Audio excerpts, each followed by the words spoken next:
What is up, guys? Chase Oliver 68 here, and I'm here for my first ever TNA review, dude. You know, TNA Impact Wrestling. I stole its slogan, brother, so I find it fitting to do the review. But I'm not doing it alone. I have a special guest with me. Say your name, special guest. What is up, guys? I'm Saito here, the Captain of Charisma of the YWC and all of YouTube. Here to do this video with Chase Oliver. Yeah, don't forget to subscribe to him. I wanted to do this review with him because he didn't want to upload 2 videos on his channel today, and I said, you know what? I don't like doing that either, so why not? Let's do a double review on this Midnight Summer or something Summer by Steen. I don't know, but Midsummer Nightmare. Midsummer Nightmare. So first, TNA kicks out with another Immortal segment, brother. And Immortal basically comes out and is happy because they got Ken Anderson in the group. And they had a poker table. They were like, we're going to go gambling. We gambled with Ken Anderson. We finally got him. And then all of a sudden, lights go out. No, it's not The Undertaker. Undertaker? No, it wasn't The Undertaker. It was Steen. The former known, I don't know if he's still called the Icon of TNA. I don't know what they call him anymore. But Steen came out and, you know, he was talking about how Anderson's not going to walk out as world champion. He has an ace in the hole. And he's going to get rid of the cancer here in TNA. Basically, that summed it up. To me, I actually did like this opening segment. I like that they introduced Anderson, like, you know, as a new Immortal guy, saying that you're the guy that we wanted and we finally got you. And this is something that we've been working for. And now that we have you, we are complete. And then Steen coming out saying that he has all the aces in the hole, showing up in the Raptors, those guys wearing the scary clown masks. I thought it was a good opening segment. What are your thoughts on the opening segment, Brandon? Yeah, I thought it was really good. I actually liked it because it actually, like, it's showing the build up for this feud between Sting and Immortal, possibly, you know, having other members involved on Sting's side. But yeah, I really like this opening segment. It really it showed what's gonna happen probably in like the near future. Also to note, because I really don't like going into the backstage segments for TNA. We got Jeff Jarrett back on our TV. Jeff Jarrett showed off the AAA World title. But also during this segment, we've had the people dressed up as Sting characters attack random Immortal members. And before the main event, I'll reveal who those people were. But we get the first match of the night. It's a Bound for Glory series match. We got Robert Roode, Samoa Joe, and D'Angelo De Niro, the Pope. These three have no wins under their belt in this series. And basically, it was a standard triple threat match. It actually was enjoyable. I was excited during most of it. The ending came where Samoa Joe locked in the Kikina clutch, and he looked like he was going to have Robert Roode tap out, but Robert Roode flipped over, pinned him for the 1-2-3, and then tapped out after the pin. So Samoa Joe thought he won, but he didn't win. Robert Roode won the match, so he gets 7 points. And Joe basically was arguing with Earl Hebner, and this is making Samoa Joe pissed off. I mean, he's been on a losing streak. I don't know what they're going to do with this. Maybe they're going to try to build Joe as he's so pissed off at what's going on with his career that he'll turn back into this ultra monster, you know, heel that he was before. We don't know, but Samoa Joe has not been on the winning end of the stick. But Robert Roode wins. I think that was the right win. But what are your thoughts on this match, Brandon? I actually like this match. Like, one of the things I like, I think it was the Pope, or it might have been Robert Roode, but when they did they jumped off the top rope and did the neck breaker. I don't know if y'all know what I'm talking about. That was actually, I like that part of the Robert Roode, yeah. And then, like, they had just a bunch of different stuff going on in this match, and it was really actually entertaining to watch. Whether it was Samoa Joe or whether it was, you know, Robert Roode or the Pope, it was still entertaining. You know, you didn't know who was going to win because none of them have points. So I thought it was a good match for the Bound for the Glory series. And I liked the ending. I thought it was, like, you know, kind of like a controversial ending. It might, you know, like you said, show a new side of Samoa Joe like he used to do. I don't know, though. And, you know, then they have the Pope not really doing anything with him. So, yeah, good match. I actually liked it. But I wish we had another Bound for Glory match.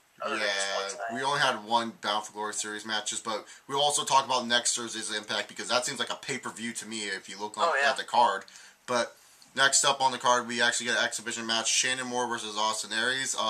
Basically, they recap Destination X and all the events that happened there, and they went into this match. Austin Aries and Shannon Moore, it wasn't a bad match. Austin Aries, you know, he really he plays to the X Division style in a different style. He's more of a heel in the X Division, but it was a pretty interesting match. Not like the best X Division match, just a good match to watch on TV.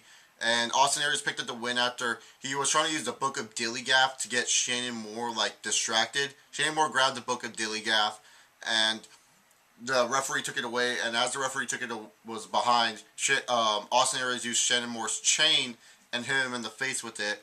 And Austin Aries picked up the win after a sweet move from the ropes.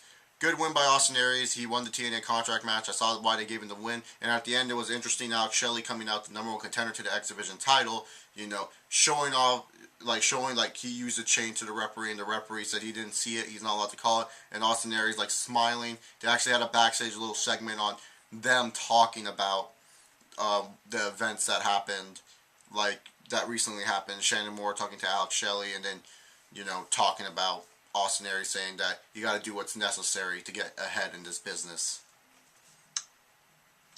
Your thoughts, Yeah. Brandon? I also like though what they did with how they're doing Shannon Moore. They're kind of like using him more as an X Division, like showing his X Division ability, whether it's jumping over the ropes to the outside or jumping off the top rope. They're actually I think they're using him better than they have in the past.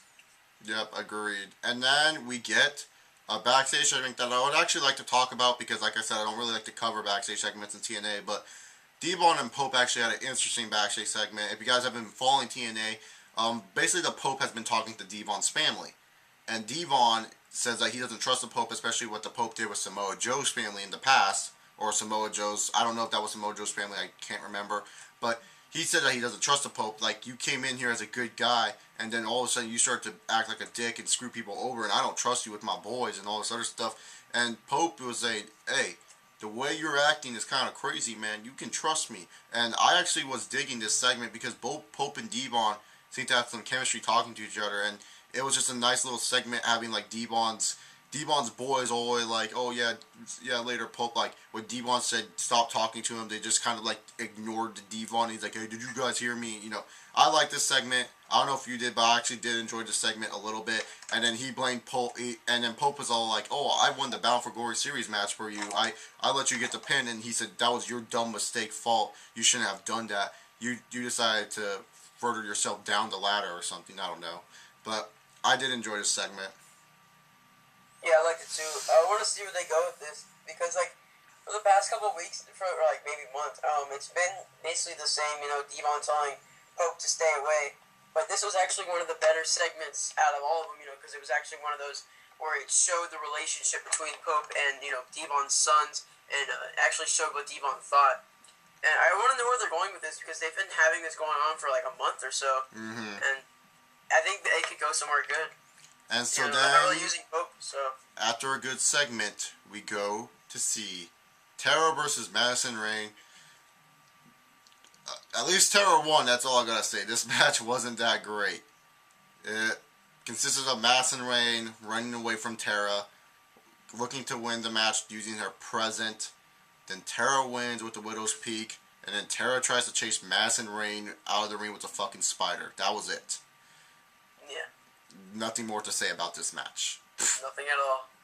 And then we move on to a tag team match featuring the British Invasion versus Douglas Williams and Brutus Magnus versus Mexican America. Winners get number one contender shot for the tag titles. Boy, this match wasn't that great either. It was pretty botchy at most points. Douglas Williams went for a knee. The knee didn't even hit Anarchia, and Anarchia just looked at his head up before the knee even hit. It was weird.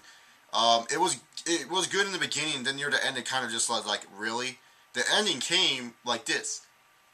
British Invasion hits her double team move on Anarchia, and Anarchia was getting pinned, and the Sarita or Rosita, whichever one came out, I think Sarita came out. Rosita came out? Yeah. Rosita came out, and she was bitching at the referee, and then at this time, Hernandez, he pulled Douglas Williams out of the ring and beat his ass, and he drops a fucking elbow, literally an elbow on the back of Brutus Magnus, rolls him over, and I'm like, what? And that was it. It wasn't like he hit the elbow and hit the border toss. It Like was. out of all things to end the match, it was just a little elbow to the back. It wasn't even like a big move or anything. It was. That And was just it. just a second ago, I don't know the other guy's name that Hernandez teams up with. I don't care. He was just like laid out just a second ago, and all of a sudden, one elbow drops him, and he's like down for the 3 count. It was dumb. It was just an elbow to the back. I did not understand it.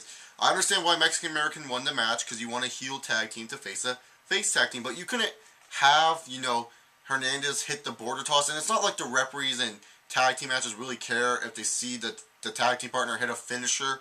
It's happened in the past. Like, I understand, like, the referee, what's he called, being distracted for the pin. But afterwards, you could have had it where after Hernandez broke up the pin, hit the border toss onto, like, see the referee hit the border toss onto Magnus, and then afterwards get the pin. But that's about it. We all know the new number one contenders, new tag team number one contenders. That's all that matters. But this match, the ending was just terrible. It was good in the beginning, then it kind of dropped. And the ending kind of made Versus Invasion kind of look a little weak. Yeah, it did. It made them look weak in a way. And also, we get into the main event of the evening, the TNA World Title match, Steen versus Anderson.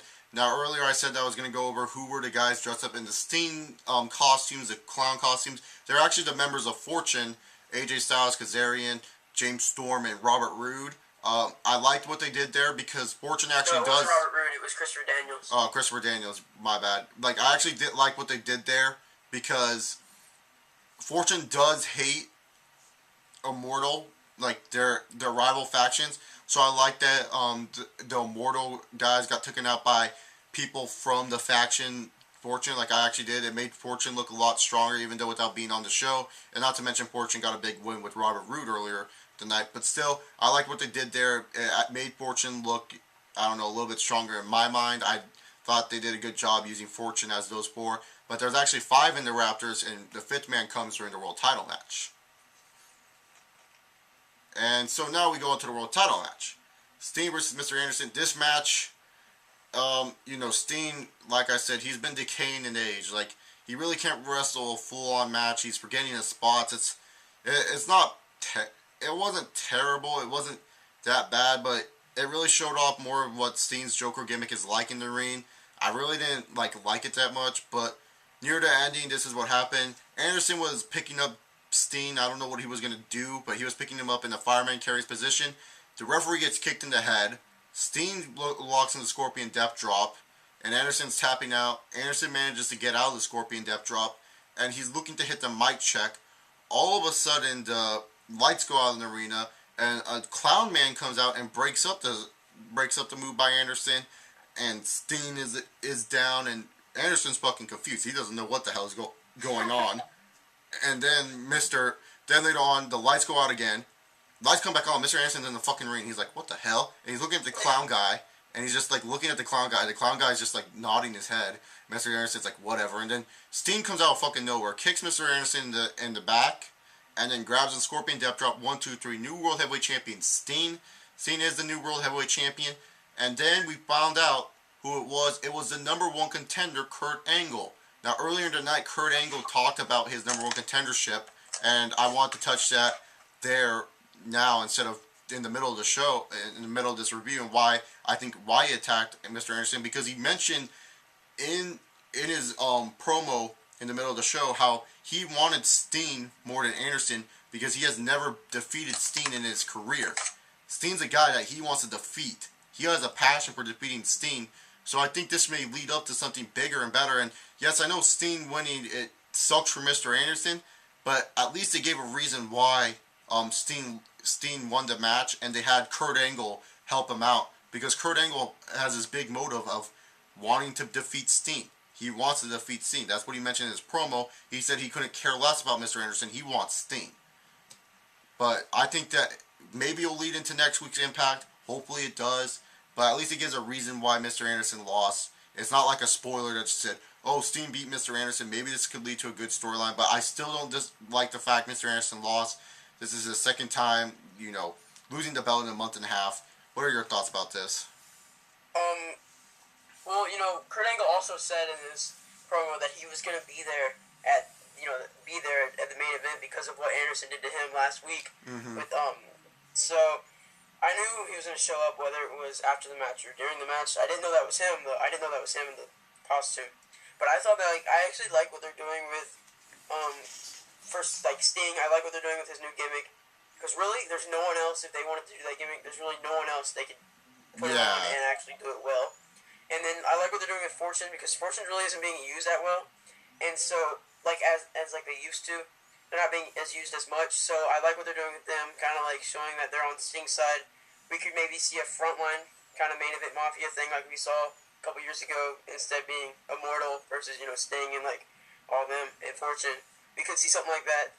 But yeah, I actually think this is a pretty good storyline. A lot of people like might be like pissed because Sting won, but it's actually going to probably set up for something good in the long run. Yeah, people need to look at it in the long run and not short term. Like I said, with the Sting Kurt Angle thing, this could be interesting. But we'll talk about next week's Impact and then kind of go on to not next week's Impact like the results. Just talk about the matches that are going to be on there because this is a pay-per-view Impact in my opinion. If Impact wanted to sell this on Sunday, they could probably get like 200 buy rates, but that's about it. But you got RVD versus Scott Steiner next week. You get in a Battle for Glory series match. You got the Knockouts Championship match between Velvet Sky and Mickey James. X Division title match between Brian Kendrick and what's his face, Alex Shelley. And then you have this match. I can't believe they're giving this on TV. A Fatal 4-Way ladder match in a Battle for Glory series. Winner gets 10 points. Matt Morgan, AJ Styles, Samoa Joe, and Gunner. Really, they're putting all these like high caliber matches on Impact next week. I like it, but dang, this could be some matches that you could probably save on a pay-per-view. Something that could help TNA make their pay-per-views viable. You know, say, oh, they're having this 4-way ladder match, but nonetheless, it looks like a solid Impact. So my overall thoughts of the show, you know, the last 3 matches weren't that great. The world title match, I understand why they put it on scene after watching the show. Yes, I was pissed off when I read Sting won it, but after watching the show, I kind of understand why TNA did that type of move. I did enjoy most of the beginning portion. I liked what they did with Fortune, as I said. This show wasn't terrible. It was okay at best. I would give it probably a B- or a C+. I think it deserves that grade. It wasn't like the best show ever, but I wish there was more Battle for Glory series matches as well. Maybe you could have thrown Crimson on there, because he's been on TV almost every week. Like Crimson has been like consistent with his TV time. Like he's been on there every week. So why not keep that trend and get us to know this Crimson character more and keep on building up that whole undefeated streak?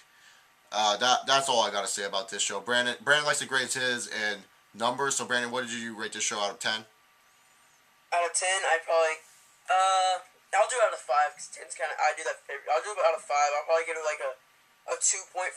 Maybe that's a little too much, but the reason I give it a 2.5 is because it was a good show for storyline purposes, in my opinion. I liked it for the upcoming storylines we could have. That's the reason I'm giving it 2.5 instead of maybe like a 2. But, so yeah, and I actually like the show, and I'm looking forward to next week's, Impact Wrestling also. I'm going to call that pay-per-view Impact in my next review because this is a pay-per-view Impact in my opinion. But thank you all for watching. If you guys enjoyed this my first TNA Impact review, comment down below. Subscribe up above for more content by me, Chase Oliver 68. Wrestling Matters here, brother. Subscribe to O Homicide O, the Captain of Charisma, because he is the Captain of Charisma of the YWC. Like I said earlier, like this video, follow me on Twitter, add me on Skype, and for me and Homicide O, I would like to say peace.